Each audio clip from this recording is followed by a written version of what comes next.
안녕하세요. 네, 안녕하세요. 지금 리딩 널스 이제 간호사를 읽어드립니다. 오늘 여러 번 또 소개를 드렸는데 오늘은 이제 세브란스 병원의 장기 이식 코디네이터 유세용 간호사님 모셨습니다. 반갑습니다. 반갑습니다. 네, 장기 이식 코디네이터가 조금 생소한데 혹시 어떤 일을 하시는지 좀 소개해 주실 수 있나요? 흔히 이제 드라마 같은 데서도 한 번씩 보셨을 텐데요. 이제 장기 이식이 필요한 분들이 있고 또 장기 기증을 해주시는 분이 있는데 이제 장기 기증을 희망하시는 분의 그 뜻을 이제 생명 나눔으로 이어지게끔 이제 의학적, 법적, 행정적 절차를 다 조율하는 사람이라고 생각하시면 될 것 같습니다.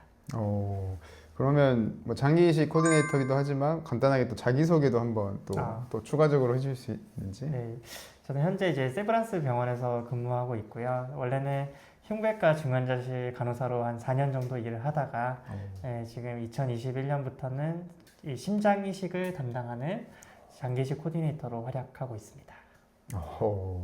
그러면 장기 이식 코디네이터가 어떻게 좀 되셨는지 그리고 어떻게 될 수 있는지 이런 것도 궁금합니다. 우선은 이제 원래는 이전 부서가 심장 수술을 받고 이제 수술 후 간호를 하는 그런 부서였는데 그쪽에 이제 수술했던 환자분들이 뭐 판막 수술 환자도 있고 뭐 관성동맥 질환, 대동맥 질환 그리고 또 심장 이식 환자분들이 있었어요. 그래서 경력이 쌓이면서 이제 심장 이식 환자분을 보게 되었는데 그때 이제 흔히 기계 장치라고 하죠. 그 인공호흡기라든지 이제 심폐 기능을 보조해주는 그런 에크모를 하고 있던 분이 기증자로부터 공여받은 심장으로 이제 잘 회복해서 일반 병동으로 가시는 모습이 굉장히 의미 있다고 생각을 했습니다. 그러던 중에 이제 원내 공고로 이제 심장 이식을 담당하는 장기 이식 코디네이터 자리가 이제 나타나서 고민을 하다가 이 일이라면 참 의미가 있고 내가 한번 잘해볼 수 있겠다 생각이 들어서 지원을 하게 되었고 이제 감사하게도 그때 선발이 되어서 지금까지 활약을 하게 되었습니다. 이제 장기 이식 코디네이터가 되기 위해서는 법적으로 뭐 명시된 조건이라는 건 없지만은 그런 이식 관련 병동이나 중환자 케어를 한 업무 경력이나 아니면 수술실, 응급실 이런 임상 경력이 한 3년이나 5년 정도 있으면은 이제 업무를 적응하는데 도움이 많이 될 것 같고요. 가능하다면은 그런 간호대학원이나 이런 추가적으로 이제 학업을 해놓는 것도 좀 장기적으로는 도움이 될 것 같습니다. 근데 이게 되게 좀 되기가 어려운 또 직군으로 알고 있는데 뭐 이런 현 상황이나 이게 되는 것들이 좀 현실적으로 어느 정도 가능한 부분인지 혹시? 네, 아무래도 이제 지금 대한민국 의료 상황을 고려를 했을 때 장기 이식이 가능한 기관이 그렇게 많지가 않은 상황입니다. 그만큼 이게 난이도가 높고 그리고 한 명을 살리기 위해서는 굉장히 많은 의료진들이 협력을 하면서 이렇게 해야 되는 부분이라서 이제 아마 각 병원마다 그 채용하는 장기 이식 코디네이터의 그 수 자체가 이제 대부분 적을 것으로 판단이 되고요. 그 서울에 있는 이제 규모 있는 병원들 같은 경우에는 그래도 이제 그 수술 건수에 따라서 이제 어느 정도 장기 이식 코디네이터 자리가 있긴 한데 그런 다른 병원들 같은 경우에는 병원당 막 한 분 계신 데도 있고 한 두세 분 계신 데도 있어서 사실 그거는 이제 공고가 뜨기를 기다려야 되는 부분이라서 어떻게 하면 딱 될 수 있다 이렇게 말하기는 좀 어려운 부분이 있습니다. 그럼 전국에 몇 분 정도 계시는 거예요? 현재 파악되기로는 한 150에서 200분 사이 정도 있는 걸로 알고 있습니다. 네. 와, 이게 진짜 되고 싶어도 사실 조금 되기가 어려운 부분들이 좀 있겠네요. 네, 맞습니다. 그러면 이제 장기 이식 이제 코디네이터라는 이 일을 할 때 이제 뭐 프로세스가 있을 거잖아요. 뭐 어떤 게 시발점이 돼서 어떤 과정을 통해서 어디로 향해 가는지 좀 간단한 프로세스를 좀 설명해 줄 수 있나요? 일단 장기 이식 같은 경우에는 기증자가 계셔야 됩니다. 애초에 기증자가 없으면은 성립이 될 수 없는 일이라서 그래서 기증자분의 그 숭고한 뜻이 무엇보다도 중요하고 필요하고요. 이제 그 두 번째로 그러면 기증해 주시는 분이 있으면은 수혜를 받으시는 분이 있을 거잖아요. 그러면 이제 수혜를 받으시는 분은 여러 가지 검사를 진행을 해서 이제 국립장기조직혈액관련이라는 곳에 이제 이식 대기자로 등록을 하게 됩니다. 그래서 그 이식 관련 검사들은 저는 이제 심장 이식을 담당하니까 심장을 예로 들면 이제 심장 초음파부터 시작해서 그런 혈액 검사 아니면 다른 검사들 수치를 보고 아, 이 사람이 정말 다른 수술이나 시술 같은 거로는 이제 심장 기능 회복이 어렵다. 이제 정말 이 말기 신부전 상태에 해당이 되어서 심장 이식을 받아야 될 것 같다라고 판단이 되신 분들만 이제 등록을 하게 되고요. 그러면은 이제 국가에서 정해놓은 기준들이 있습니다. 대표적으로 혈액형 그리고 응급도 그 두 개 기준이 대표적인데 이런 거예요. 과학 시간에 이제 수열이나 이런 거를 배우다 보면 이제 O형은 A형한테, B형한테, AB형한테, O형한테 다 줄 수 있잖아요. 근데 받는 거는 반대로 O형은 O형 P밖에 못 받아요. 예. 그게 또 장기이식 현장에서도 똑같이 적용이 되어서 저는 이제 과학 시간에 O형이 제일 좋은 혈액형인 줄 알았어요. 모든 사람한테 다 줄 수 있으니까. 근데 이게 웬걸 장기이식 현장에서는 받는 게 O형이 너무 받기가 힘든 거예요. 그래서 이제 혈액형이 정말 중요합니다. AB형이 대기 시간이 가장 짧고요. A형, B형, AB형, O형 다 받을 수 있으니까. 네, 그래서 그 다음 AB형은 비슷하고 이제 O형은 대기 기간이 가장 깁니다. 저는 O형이 제일 좋은 줄 알았는데. 예, 저도 그렇습니다. 이게 반대로 되면. 네, 그래서 이게 안타까운 좀 사실이고요. 두 번째는 이제 응급도라는 기준인데, 응급도는 국가에서 이 사람이 얼마나 응급한 상태인지를 분류해 놓은 표인데요. 대표적으로 응급도 0과 1에서 수혜를 많이 받고 있습니다. 그래서 그런 나름의 기준들로 인해서 국가에서 최대한 공정하게 이렇게 순서를 이제 정하시게 되고 기증자가 계시다고 연락을 받으면은 이제 국립장기조직혈액관리원에서 세워놓은 기준에 따라서 이제 순서대로 기회가 이렇게 제공되어지고 그런 거리라든지 이제 환자의 상황이라든지 이런 거 조율을 해서 이제 수술까지 이어지게 됩니다. 이게 뭐 드라마에서나 볼 법한 일인데 이게 좀 오래 기다리는 그런 뭐 안타까운 뭐 사연들이라든지 좀 하셨을 때 좀 가장 좀 기억에 남는 그런 좀 이런 과정들이 좀 있으셨을까요?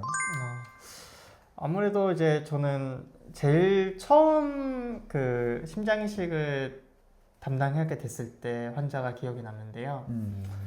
그때도 이제 막상 일을 처음 해보고 배우는 단계니까 저 어떻게 돌아가는지 잘 몰랐어요. 그래서 이제 같은 선생님이랑 동행을 해서 이제 갔는데 그 과정이 이제 처음에 거리는 서울 지역이었고 이제 구급차를 이용해서 이렇게 이동을 했습니다. 근데 수술장에 들어갔는데 처음에 저는 어떻게 시작하는지도 몰랐거든요. 근데 딱 수술 시작 전에 잠시 묵념하는 시간을 가지더라고요. 그래서 기증자분의 뜻을 기리는 그 다 같이 손 모아서 기도하는 그 시간을 가지고 이제 수술을 시작하게 되고 이제 현장에서 장기 상태나 이런 걸 다 확인한 다음에 정말 최종적으로 수혜를 받겠다 결정이 되면은 이제 장기를 적출을 해서 이제 그거를 장기를 보존해주는 또 액체가 있거든요. 거기에 담아서 아이스박스에 넣습니다. 그래서 이제 그 과정을 성공적으로 이루어지는 과정을 보고 이제 원래 있던 병원으로 돌아가야 되잖아요. 근데 탈의실 딱 제가 갔는데 의사 선생님들이 옷을 엄청 급하게 갈아입으시는 거예요. 저는 이제 무슨 일이지? 이제 좀 여유 있게 가도 되지 않나 이 생각을 했는데 알고 봤더니 장기 같은 경우에는 이 적출한 시간부터 이제 이식 받게 되는 그 시간까지 장기에 혈액이 통하지 않게 되잖아요. 혈관을 잘랐으니까. 근데 요거를 피가 안 통하는 시간이라고 해서 허혈 시간이라고 하는데 심장 같은 경우는 이 허혈 시간이 4시간에서 6시간 정도 허용이 되는 거였어요. 그리고 이게 1초라도 빨리 수혜자한테 이어져야 그 수술 과정이 이어져야 받으시는 분의 예후가 좋고 그게 결국에는 이제 장기 기증을 하신 분의 뜻을 이뤄드리게 되는 거니까 의사 선생님들이 그렇게 부랴부랴 옷을 빨리 갈아입으셨던 거예요. 그래서 저는 영문도 모르고 나도 빨리 갈아입어야겠다. 양말 신고 있는데 벌써 의사 선생님 나가고 있어요. 그래서 교수님 저도 같이 가야 되는데 이런데 이제 거기 그 병원에 너무 죄송하지만 양말을 내팽개치고 이제 바로 이제 구급차 달려갔던 기억이 납니다. 근데 구급차 안에서 아무런 대화도 없어요. 교수님들은 어떻게 1분 1초 아낄지 그리고 그 다음 이제 도착해서 또 수술방에서는 어떻게 할지 요거를 생각하시더라고요. 그래서 이게 정말 장난이 아니구나. 그리고 다들 그렇게 겉으로 표현은 안 하지만은 이 기증자분의 뜻을 이뤄드리기 위해서 정말 고민하고 행동을 하시는구나. 그런 게 좀 기억에 많이 남습니다. 이제 이게 아무래도 급박하게 이루어지는 일이다 보니까 뭐 구급차라든지 뭐 기차나 이제 비행기 같은 것들을 좀 어레인지하는 과정에서 막 엄청 급하거나 이게 힘들었던 것 중에 가장 기억에 남는 게 있으세요? 아무래도 저기 한두 가지 정도 생각이 지금 막 떠오르는데 구급차 같은 경우는 이제 흔히 저희 사이렌이 울리면은 이제 그 운전자분들이 양보를 해주세요. 그래서 사실 저희가 또 필요할 때만 사이렌을 켜고 정말 긴급할 때는 이제 양해를 구하는데 저는 그 구급차 타고 있잖아요. 그래서 구급차 안에서 바깥 도로를 보면은 저희를 위해서 양보해 주시는 모습이 보여요. 그래서 그 성경에 나오는 그 모세의 기적이 홍해가 이런 거였겠구나라고 생각이 들 만큼 그 광경은 볼 때마다 놀랍고 우리 시민분들께 정말 감사드리고 그러니까 이게 장기 이식과 기증이라는 게 물론 기증자의 뜻이 가장 중요하고 이제 그 안에 여러 수고해 주시는 의료진분들의 노고도 있지만은 사실은 그거 외에도 이 시민분들의 양보가 더해져서 이 모든 사람들의 그런 선한 마음이 모여져서 이제 이 성공적으로 이식이 이루어지는 것 같거든요. 그래서 이번 기회를 통해서 정말 너무 감사드리다고 이렇게 말씀을 전하고 싶고 그리고 KTX 공항 이런 경우에도 저희가 이식 현장에서는 그 안에서 돌발 상황이 생길 수가 있어요. 예를 들어 수술 중에 이제 혈압이 좀 흔들린다거나 아니면은 생각보다 이제 우리 예상 시간보다 늦어지는 경우가 있어요. 그러면 우리가 미리 표를 예매를 해두지만은 부득이하게 좀 시간을 변경할 때가 있거든요. 그런데 평일에는 그나마 좀 상황이 나은데 주말 공휴일 표 없잖아. 표가 없어요. 그러니까 그래서 너무 막막한 거예요, 이게. 근데 또 이게 저는 이제 광클이 수강 신청할 때만 필요한 줄 알았는데 제가 이제 현장에 와서 그 광클 전문가가 돼가지고 한 장씩 어떻게 구해져요. 근데 그게 좀 이거 하면서도 너무 잘 되면 좋겠다 하면서도 이거 내가 주말에 그 간호대학 4년 나왔는데 지금 여기에 이거 내가 더 잘했으면 하는 마음이 더 커져가지고 이게 전문가 이게 연관성이 뭘까 좀 혼란이 오기도 하지만 의미 있는 일이다. 그래서 열심히 좀 몰두를 하고 그리고 약간 빠듯한 경우가 있습니다. 이제 그 역이랑 병원의 거리가 있는데 아슬아슬하게 도착할 것 같은 거예요. 그럴 때는 이제 공항이라든지 KTX 역에 이제 상황이 이러해서 혹시 좀 양해를 부탁드려도 될까요? 하면은 힘든 상황임에도 불구하고 기다려주세요. 와, 진짜 어려운 건데. 그래서 정말 조금 기다려주셔가지고 감사하게도 그 시간 맞춰서 탈 수 있었던 경우도 있고 그게 이제 기차는 또 간격이 30분, 1시간 늘어나는데 그게 이제 이식 현장에서는 그 1분이 타임. 너무 소중하거든요. 그래서 그 부분도 너무 감사드립니다. 그 기억이 많이 남네요. 네. 그러면 이제 장기 기증을 뭐 받거나 이제 해야 되는 상황이 생길 수가 있잖아요. 그런 거에 대해서 뭐 방법이라든지 뭐 좀 저희가 알아야 될 것들이 좀 있을까요? 일단은 장기 기증은 크게 두 가지로 나뉘는데요. 이제 내사자로부터 장기를 공여받는 이제 내사자 장기 기증, 내사자 장기 이식이 있고 두 번째는 이제 살아있는 사람끼리 이렇게 이식을 진행을 하는 생체 장기 기증, 장기 이식이 있습니다.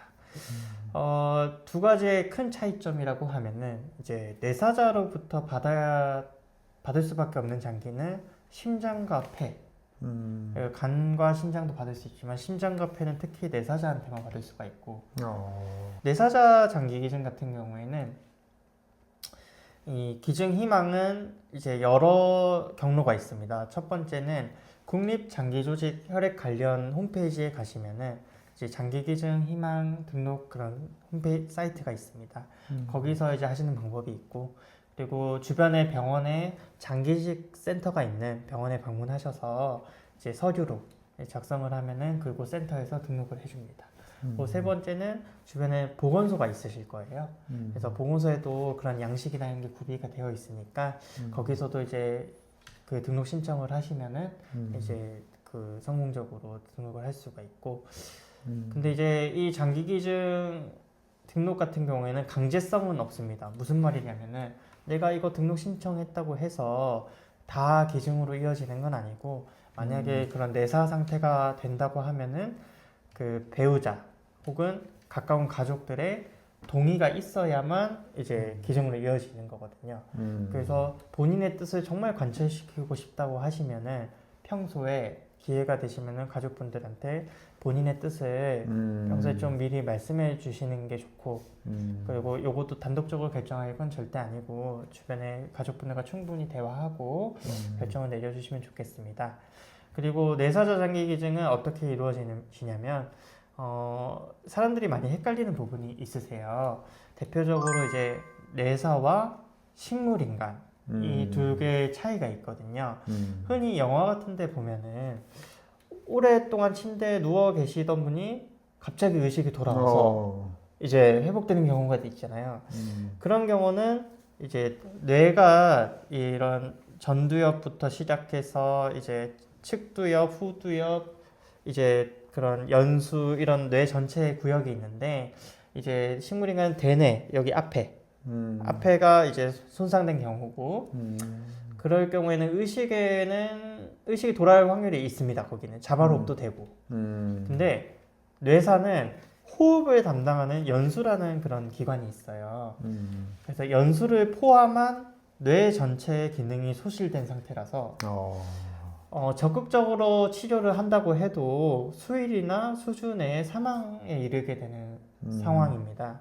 그래서 이제 가장 큰 차이는 자발호흡을 할 수가 있느냐 없느냐 그 둘 차이고 그리고 이제 국가에서도 사망의 정의를 심장사와 뇌사로 나뉘어 놨는데 심장사는 말 그대로 심장이 이제 그 기능이 소실돼서 멈추게 되는 경우고 뇌사는 아까 말씀드린 것처럼 그런 적극적 치료에도 불구하고 자연스레 사망에 이르게 되는 그 상태를 말을 하는데 국가에서는 그 상태에서 장기 기증을 허락을 해줬어요. 뇌사 상태에서 장기 기증을 하는 것은 합법적이다. 네, 그래서 장기 기증은 뇌사 상태 장기 기증을 하신 분이 뇌사 상태에 이르게 되었을 때 실제 기증으로 이어지는구나 이렇게 좀 이해를 해주시면 좋을 것 같습니다. 와, 저도 뭐 말로만 들어봤지 이렇게 자세히 들어보니까 너무 진짜 이게 쉬운 것도 아닌 것 같고 물론 이 사람의 생명을 다루는 거니까 이런 과정이 있다라는 걸 알게 돼요. 뭐 많은 분들이 너무 궁금해하셨을 것 같습니다. 그러면 이 기증자분들의 이런 숭고한 뭐 정신이라든지 이런 것들에 대한 뭐 예우 같은 것들도 뭐 있을까요? 아주 중요한 질문을 해주셨는데 사실은 이제 예전에는 그런 기증자 예우에 대해서 저희 우리나라가 좀 미흡한 부분들이 있었습니다. 그래서 여러 이제 피드백을 받고 이제 국가에서 그런 기증자뿐만 아니라 기증자 가족분들 이분들이 이제 예우를 신경을 쓰기 시작했고요. 대표적으로는 남아있는 가족분들이 충분히 좀 회복하실 수 있도록 그런 심리 상담이라든지 그런 정기적으로 이제 상태를 확인하는 그런 프로세스가 있는 걸로 알고 있고 기증자 예우 같은 경우에는 이제 국가에서 정해놓은 어떤 소정의 그런 절차들이 있습니다. 네, 어느 정도 지원도 받을 수가 있고 그런 부분을 포함해서 얼마 전에 이제 보라매 공원에 기증자분을 기릴 수 있는 그런 추모 공원이 건립이 되었다는 소식을 오. 접하게 되었습니다. 근데 저는 그 뉴스를 보면서 사실 제 욕심 같아서는 이제 구석구석 그런 공원들이 좀 많이 조성이 되면 좋겠는데 아무래도 여러 어떤 이해관계도 있을 거고 그런 재정적인 부분도 있을 테니까 우리 사회가 이제 그런 기증자분 기증했다고 끝이 아니고 이제 기증자분을 기리고 그리고 자랑스러워 할 수 있는 일이고 좀 그렇게 그런 문화가 좀 확산되었으면 좋겠습니다. 왜 이런 말씀을 드리냐면 외국 같은 경우에는 메모리얼 월이라고 해서 그 기증자 추모 공간 실제로 있습니다. 그래서 이런 거죠. 어떤 한 가정의 아버님이 이제 장기 기증을 했다고 가정을 하면 이제 이후에도 1년, 2년 지난 이후에도 남아있는 가족들이 이제 손잡고 그곳에 가서 뭐 아들이나 딸이 엄마, 아빠는 어떤 사람이었어요? 이렇게 물어보면은 어머니가 아빠는 끝까지 용기 있으셨던 분이었고 이제 본인도 행복한 삶이었는데 다른 사람도 그 행복을 누렸으면 해서 이제 마지막까지 그런 생명 나눔의 뜻을 실천하신 분이야. 그래서 너희가 자랑스러워해도 돼. 그런 문화가 있다고 합니다. 그래서 저도 그 일화를 들으면서 우리나라도 그 부분은 정말 많이 배웠으면 좋겠다 하는 마음에서 좀 계속해서 기증자분의 뜻을 이렇게 기릴 수 있는 그런 활동이라든지 그런 프로그램이라든지 이런 게 계속 뭐가 있을지 고민해보고 또 가능하다면 많이 좀 실천해보고 그런 부분들이 필요할 것 같습니다. 그럼 이제 간호사나 이제 간호 학생분들이 직무에 좀 관심이 있는 분들이 그래도 나중에 뭐 꿈을 꾼다고 했을 때 어떤 준비를 좀 하면 좋을지.